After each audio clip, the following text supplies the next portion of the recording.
जैसा कि आप लोग जानते हैं प्रीवियस क्लासेस में हम लोगों ने why do we follow chapter start किया था और उसमें कुछ बेसिक कॉन्सेप्ट्स आप लोगों को बताए थे।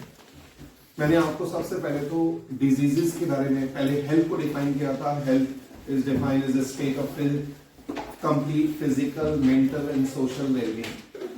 और उसके बाद डिजीज का मतलब बताया था एक ऐसा स्टेट ऑफ डिस्कम्फर्ट, एक ऐसा स्टेट जिसमें आप कंफर्ट फील ना करें, आपको अपनी बॉडी के फंक्शंस को परफॉर्म करने में परेशानी हो रही है, तो उसको हम कहते हैं एक you are in a state of disease. मैंने आपसे कहा था अगर आपकी बॉडी में जो डिजीजेस बहुत कम ड्यूरेशन के लिए एग्जिस्ट करती हैं उनको क्या कहते हैं?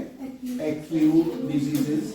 और अगर वो डिजीजेस जो आपकी बॉडी में ज्यादा वक्त के लिए परसिस्ट करती हैं तो उनको का नाम होता है क्रॉनिक। फिर उसके बाद मैंने आपको बताया था एक होती है, देखें आपको लास्ट क्लास में हमने बात की थी डिजीजेस में, आपको बताया था एक होती है इन्फेक्शियस और एक होती है नॉन इन्फेक्शियस। दोनों में फर्क क्या है? इन्फेक्शियस डिजीजेस का मतलब वो बीमारियां, वो डिजीजेस जो एक इंसान से दूसरे वो डिजीजेस जो पर्सन के अंदर किसी पैथोजन की वजह से, किसी वायरस की वजह से, किसी प्रोटोजोआ की वजह से, किसी बैक्टीरिया की वजह से होती हैं, वो इन्फेक्शियस डिजीज होती हैं। लेकिन वो डिजीजेस जो हमारी बॉडी में किसी इन्फेक्शन की वजह से नहीं, किसी पैथोजन की वजह से नहीं, किसी वायरस की वजह से नहीं, बल्कि आपकी बॉडी में दूसरे कई सारे फैक्टर्स की वजह से आपकी बॉडी में कई ऑर्गन्स में फंक्शनिंग में प्रॉब्लम आ जाए तो वो इन्फेक्शन, नॉन इन्फेक्शियस। जैसे ही आपको याद होगा मैंने आपसे कहा किसी इंसान को हार्ट की प्रॉब्लम है, हार्ट अटैक आ गया, हाइपरटेंशन है, तो it is a non infectious disease. किसी इंसान को किडनी में स्टोन है तो ये नॉन इन्फेक्शियस डिजीज है। किसी इंसान को डायबिटीज है तो वो एक नॉन इन्फेक्शियस डिजीज है। किसी इंसान को एलर्जी है वो नॉन इन्फेक्शियस डिजीज है। किसी इंसान की बॉडी में किसी इंसान की बॉडी के अंदर जॉइंट्स में पेन होता है तो that is because of they are the non infectious diseases. मैंने आपको बताया था आपकी बॉडी में एक नाम सुना होगा मैलन्यूट्रिशन। मैलन्यूट्रिशन आपकी बॉडी में डाइट में किसी चीज की कमी होने की वजह से जो बीमारियां आएंगी उसमें non infectious disease. Apart from that आप देखें पोल्यूशन की वजह से, पोल्यूटेड गैसेस के इनहेल करने की वजह से, पोल्यूशन की वजह से आपको जो डिजीज होती है वो non infectious disease. Infectious diseases में पैथोजन की वजह से होती है। इसमें आपको बताया था एक डिजीज हो सकती है कौन सी? Bacterial diseases, viral diseases, protozoal diseases, fungal diseases और कौन सी? Helminthic diseases.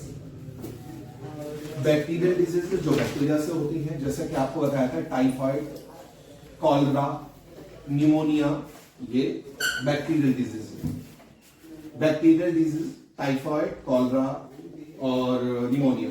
वायरल डिजीज में कोई एग्जांपल? डेंगी, डेंगी है, चिकनगुनिया है, एड्स है, हेपेटाइटिस है, कोविड है, ये सारे जो है वायरस से होने वाली डिजीज है। This called the viral diseases. Protozoa से होने वाली, जैसे एक नाम सुना होगा malaria, malaria is a protozoa. एक नाम सुना है अफ्रीकन स्लीपिंग सिकनेस, सुना है नाम? नहीं सुना। प्रोटोजोआ में एक प्रोटोजोआ होता है जिसका नाम ये है, इधर देखो, एक तो होता है कौन सा? ट्राइपैनोसोमा। एक होता है कौन सा? लीशमैनिया। एक होता है एंड अमीबा। एक होता है प्लाज्मोडियम। ये सारे प्रोटोजोआ हैं। ट्राइपैनोसोमा एक प्रोटोजोआ है।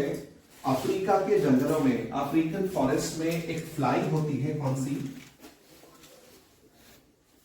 कौन सी? पहला टी साइलेंट है, दूसरा टी साइलेंट नहीं है, मिला के पढ़ोगे सर। इसका नाम होता है सेट्सी। इसको कहते हैं सेट्सी। एक फ्लाई है, अफ्रीका के जंगल में पाई जाती है।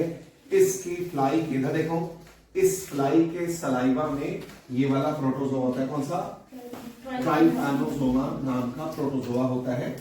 ट्राइपैनोसोमा नाम का जो प्रोटोजोआ होता है इस फ्लाई के अंदर होता है। अगर इस फ्लाई ने, इधर देखें, इस फ्लाई ने अगर कोई पार्सल वहां से गुजरा, जंगल से गुजरा, उसको जाके अगर स्टिंग कर लिया तो ये वाला ट्राइपैनोसोमा उसकी ब्लड में छोड़ देती है और उसके अंदर छोड़ते ही इधर देखो वो पर्सन को नींद आने लगेगी, इसलिए इसका नाम है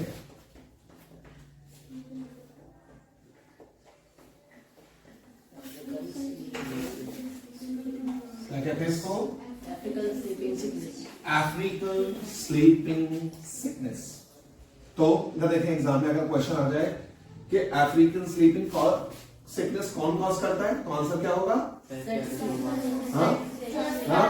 ट्राइपैनोसोमा से होता है, लेकिन पहुंचाता कौन है? सेक्स।